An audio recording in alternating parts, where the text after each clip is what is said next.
लगातार जिस तरीके से दिल्ली में प्रदूषण कम होने का नाम नहीं ले रहा है, ऐसे में दिल्ली सरकार की तरफ से क्लाउड सीडिंग यानी कि आर्टिफिशियल रेन भी कराई गई, लेकिन वो एक असफल प्रोसेस रहा, बिल्कुल फेल साबित हुआ।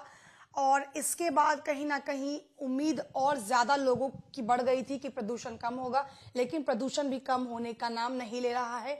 अब आईएमडी की तरफ से जिस तरीके से कहा गया कि दिल्ली में कुछ दिनों में बारिश होगी, अब एकमात्र वही एक लोगों के लिए एक उम्मीद है कि अगर बारिश होती है तो कहीं ना कहीं प्रदूषण से राहत मिलेगी। हमारे साथ इस वक्त बातचीत करने के लिए इन्वायरमेंटलिस्ट मनु सिंह जी मौजूद है। सर, पहले तो क्लाउड सीडिंग का फेल होना, उसके बाद प्रदूषण, जिस तरीके से अगर कल बात करें तो जीरो विजिबिलिटी थी। पहले तो मैं ये जानना चाहूंगी कि क्लाउड सीडिंग से क्या कुछ असर पड़ता, और अब जैसे आर्टिफिशियल रेन की बात तो खत्म हो चुकी है, अब एक वे बचा है, अगर नेचुरल बारिश होती है तो बचाव हो सकता है। किस तरीके से, पहले तो मुझे क्लाउड सीडिंग के फेल के बारे में बताइए। देखिए, मेघ संश्लेषण की जो क्रिया जिसे क्लाउड सीडिंग हम कहते हैं, उससे हम कृत्रिम वर्षा करते हैं। तो उसके अगर हम विज्ञान में जाएं तो किसी भी छोटे विमान, जैसे यहाँ पे सेस्ना आईआईटी कानपुर ने लिया था, उससे हम छिड़काव करते हैं ऐसे कणों का जो नाभिकीय कण बन जाते हैं, यानी न्यूक्लिया बन जाते हैं। इस केस में हमने सिल्वर आयोडाइड कर लिया था, और उसके आसपास जो है बाकी नमी की बूंदें जो हैं वो इकट्ठा हो जाती हैं। लेकिन मेघ संश्लेषण के लिए सबसे आवश्यक चीज है, एक तो मेघ होने चाहिए और उसमें आर्द्रता यानी नमी की का घनत्व अच्छा खासा होना चाहिए।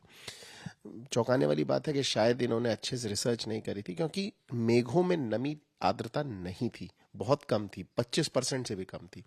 तो ऐसे में आप इसको अगर क्लाउड सीडिंग हम कहते हैं, तो सीड लगाने के लिए जो मिट्टी होनी चाहिए वही नहीं थी, तो कैसे बारिश हो सकती थी। तो इसीलिए वो फेल हुई। उसके अलावा जो तापमान का स्तर भी आप देख रहे हैं ना, इस समय जो दैनिक तापमान है दिन में काफी अधिक है पिछले वर्षों के किसी भी, तो प्रेसिपिटेशन में वो भी एक बहुत बड़ी बाधा होता है। वर्षण के लिए एक अनुकूल तापमान भी चाहिए होता है। और जैसा आपने प्रश्न किया कि अगर ये सफल होती तो हमें जरूर प्रदूषण से कुछ समय के लिए निजात मिलता, लेकिन ये एक अपवाद होना चाहिए, क्योंकि बहुत ही कम समय के लिए वो हमें निजात मिलता।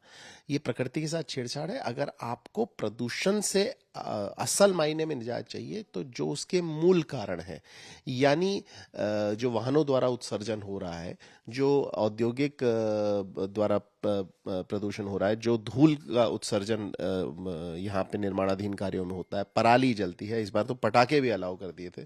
तो इन सब जो मूल कारण हैं उनकी तरफ हमें अपना ध्यान लगाना पड़ेगा, और उनसे कैसे हम बच सकते हैं, कैसे उन्हें कम करा जा सकता है, उसी पे चिंता लगानी होगी। एक सवाल सर ये है कि आर्टिफिशियल रेन तो फेल साबित हुआ, क्या नेचुरल अगर बारिश होती है तो उससे राहत मिल सकती है क्या? क्योंकि लोगों की उम्मीदें हैं कि अगर दिल्ली में बारिश हुई तो ये लोग ये सोच रहे हैं कि प्रदूषण से निजात मिलेगा। ये मिथ है कि इसके पीछे कोई रियलिटी है? नहीं, देखिए, अगर पहले हम ये समझे ना कि प्रदूषण इस समय शीत ऋतु में क्यों होता है। शीत ऋतु में इसलिए होता है कि वायु का जो आवागमन होता है वो बिल्कुल शून्य हो जाता है। तो जितना भी प्रदूषकों का, जितना भी कणों का, PM2.5 हो, PM10 हो, उसका उत्सर्जन हो रहा होता है, वो इधर उधर नहीं जा पाता, वो एक जगह ठहर जाता है। इसलिए इस समय वायु की गुणवत्ता खराब हो जाती है। ऐसी स्थिति में अगर हवा चले या बारिश हो, तो बिल्कुल आप देखेंगे कि प्रदूषक जो कण हैं वो इधर उधर हो जाएंगे, और वायु की गुणवत्ता नकारात्मक से कुछ सकारात्मक होगी। लेकिन फिर मैं पुनः उस बात पे आता हूं कि जब तक हम मूल कारणों पे काम नहीं करेंगे तब तक कुछ नहीं होगा। हाँ, अभी यूपी में हाल फिलहाल में बरसात हुई, अच्छी खासी बरसात हुई, तो उसका ट्रिकल डाउन इफेक्ट यहाँ भी होना चाहिए। और अगर बरसात होती है या हवा चलती है तो हमें प्रदूषण से कुछ हद तक निजात मिलेगा। एक आखिरी सवाल सर मेरा ये है कि आपने कहा कि जिस तरीके से इस समय में जो थोड़े बहुत हवा होती है वो कम हो जाती है, कितने समय और ये प्रदूषण रहने वाला है? क्योंकि काफी ज्यादा हेल्थ इफेक्टिव इश्यूज हो रहे हैं, लोगों को दिक्कतें हो रही हैं, और जिस तरीके से विजिबिलिटी कम हो रही है, ये भी एक बड़ी चिंता का विषय है। देखिए, इसमें जो हेल्थ संबंधी समस्याएं हो रही हैं वो तो इतनी घातक हैं कि कई रिपोर्टें बताती हैं कि हर साल उत्तर भारत में 10 लाख लोग काल के गाल में समा जाते हैं।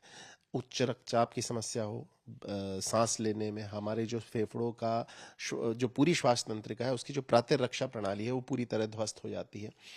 साथ ही साथ चर्म रोग से समस्याएं, इसके अलावा दूसरी प्रजातियों को भी बहुत ज़्यादा समस्याएं होती हैं।